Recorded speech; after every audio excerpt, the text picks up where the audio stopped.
예산 편성을 앞둔 시기 가을마다 주민대회를 개최해서 직접 정치 요구안을 채택하고 촉구할 것이다. 우리는 우리의 정치 능력을 높이기 위해 탐구하고 지혜를 모을 것이다. 주민을 배제하고 정치를 독점하는 기득권 정치에 대항하여 직접 정치 공동체로 단결할 것이다. 주민 모임, 학생회, 청년 모임, 여성 모임, 노동조합, 노점상연합, 상인회 등 자주적인 공동체의 힘을 모아서 조직위원회를 확대할 것이다. 주민에 의해 선출된 공직자들은 우리의 정책 제안에 성실하게 임할 의무를 지닌다. 이러이러한 의무를 지닌다. 그리고 마지막으로 10번째는 선출된 공직자가 주권자인 주민을 함부로 대하거나 정보 제공, 의견 수렴의 의무를 이행하지 않거나 부정한 비리와 불법, 반민족 행위를 저지를 경우 우리의 의사에 따라 직접 소환할 것이다. 라고 이제 첫 번째 해에 이 운동의 성격과 기본 방식, 무엇을 지향해 나갈 것인지, 더디더라도 우리 이렇게 앞으로 나아갈 것이다 라고 하는 걸 밝힌 선언문을 채택했습니다.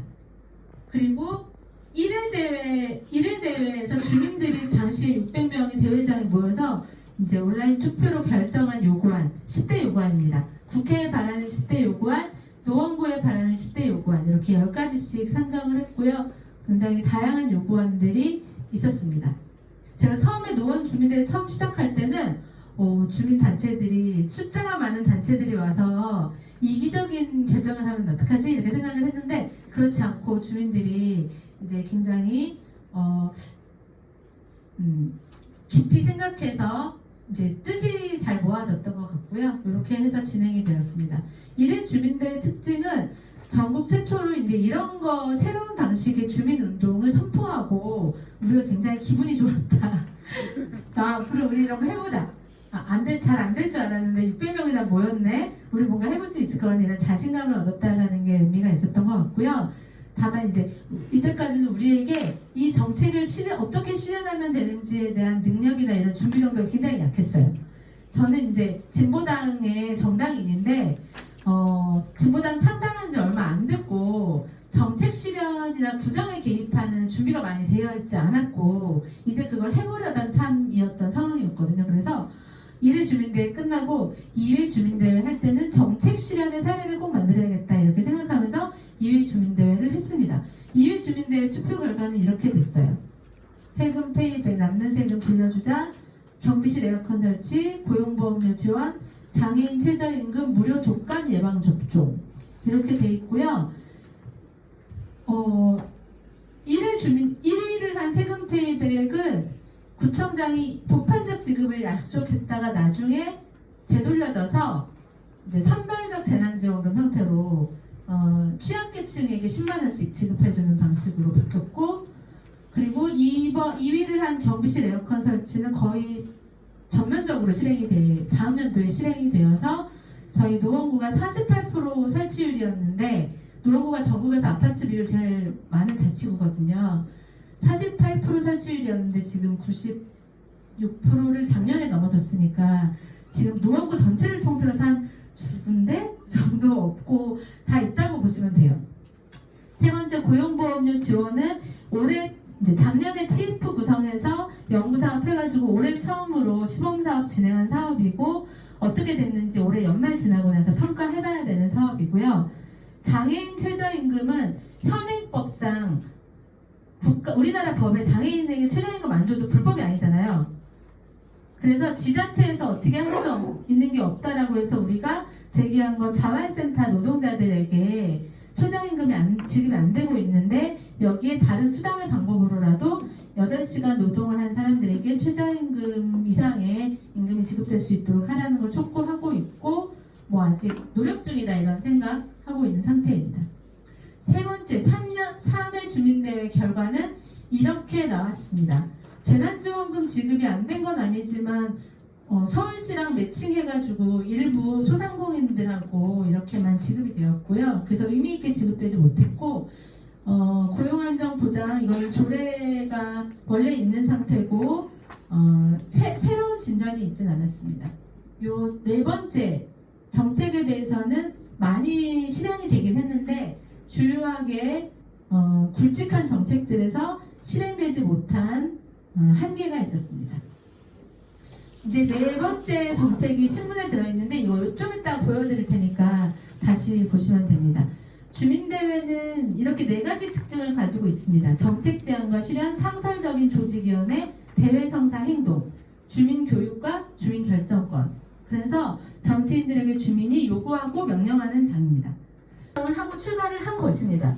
직접 민주주의는 기존의 체제 하에서 그리고 관주도 하에서 예산의 지원과 보장 하에서 이제 대중의 참여를 조금씩 확장하고 다양화시키는 방식으로 기획하게 되는 사업들이라고 생각하고 여기에도 긍정성은 있다고 생각합니다. 왜냐하면 많은 사람들이 자기가 공동체를 만들고 토론을 하고 수기를 하고 의견을 내고 교육을 받고 민주시민으로서 성장할 수 있는 기회를 갖게 되는 것이기 때문에 의미가 있다라고 생각하지만 이제 이 노원 주민 직접 정치 운동을 출발했던 그 꿈과는 일치되는 건 아니었던 것 같고요. 완전히 독립적인, 그러니까 지금의 정치 권력으로부터 재정적으로, 정치적으로, 조직적으로 완전히 독립적인 자기 주민 직접 정치 운동을 할 수 있는 준비를 해야겠다고 생각을 했습니다. 그래서 이것이 만약에 성공하고 주민들의 힘이 구축이 된다라고 한다면 이 힘과 영향력, 아까 말씀하셨던 정치적 영향력이 기성 정치의 낡은 것들을 극소화시키고 기성 정치에게 선한 영향력을 주거나 압력을 행사해서 이 사회가 새 사회로 나아갈 수 있도록 작용해야겠다 이렇게 생각을 하게 되었습니다. 그래서 상설적인 정치 조직을 반드시 만든 것이고 그냥 이벤트가 아니라 일회적인 사업 이벤트나 프로그램이 아니라 상설적인 정치 조직을 주민대회 조직위원회라는 것을 만든 것이고 주민들 속에 끊임없이 교육하고 기성 정치인들이 독점하고 있었던 정보, 정치에 대한 정보, 예산에 대한 정보, 정치에 대한 교육, 민주주의에 대한 교육, 노동에 대한 교육 이런 것들을 최대한 많이 하려고 애쓰는 중입니다. 이렇게 얘기하는 게 굉장히 잘하고 있는 것 같지만 사실은 우리가 돈도 없고 어정거성한 것이 많기 때문에 내적으로 보면 어려운 것이 많다는 점을 사실 솔직하게 말씀드리면서 그러나 우리의 꿈은 변하지 않는 상태로 진행되고 있다는 점 말씀드립니다. 민영화 반대 공공요금이나 아이돌봄 공백 없는 국가책임 5대 정책, 지역화폐 상품권 예산 확보, 대출금리 인하, 노점상 생계보호특별법, 공공의료 확충, N번방 디지털 성범죄 근절, 비정규직 하청 초단기 계약 불안정 노동 문제 해결, 공공임대주택 확대, 통신사 국유화로 반값 통신비 실현. 이게 대정부 요구안이고 노원구 10대 요구안은 청소급식 노동자 이번에 산업법에서 의무화되었잖아요.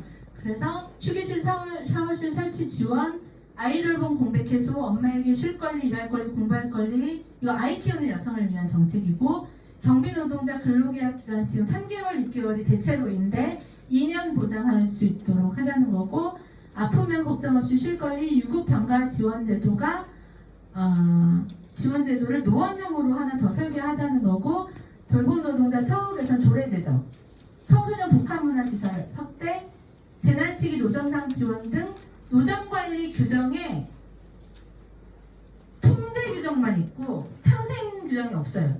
그래서 상생 규정을 넣자라고 하는 거고 대형병원 연계, 가정방문 간호서비스 활성화, 청소년 권리, 특히 특성화고 학생들 이제 현장 실습 나가면 근로기준법 위반 사례가 굉장히 많이 있단 말이에요.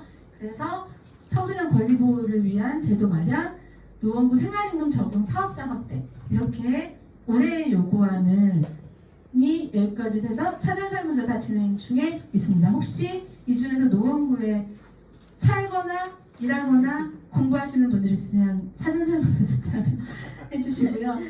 네, 여기까지입니다. 이렇게 진행이 되고 있고 가장 큰 고민은 조금 더 적극적으로 주민들에게 더 많은 정보를 전달하고 교육 사업을 조금 더 폭넓게 해서 이제 많은 사람들이 주민대회 조직위원회 포괄된 형태의 대중적인 조직위원회 운영 이것에 대해서 올해 대회가 끝나고 나면 조금 더 고민을 많이 하게 될 것 같습니다. 이상입니다.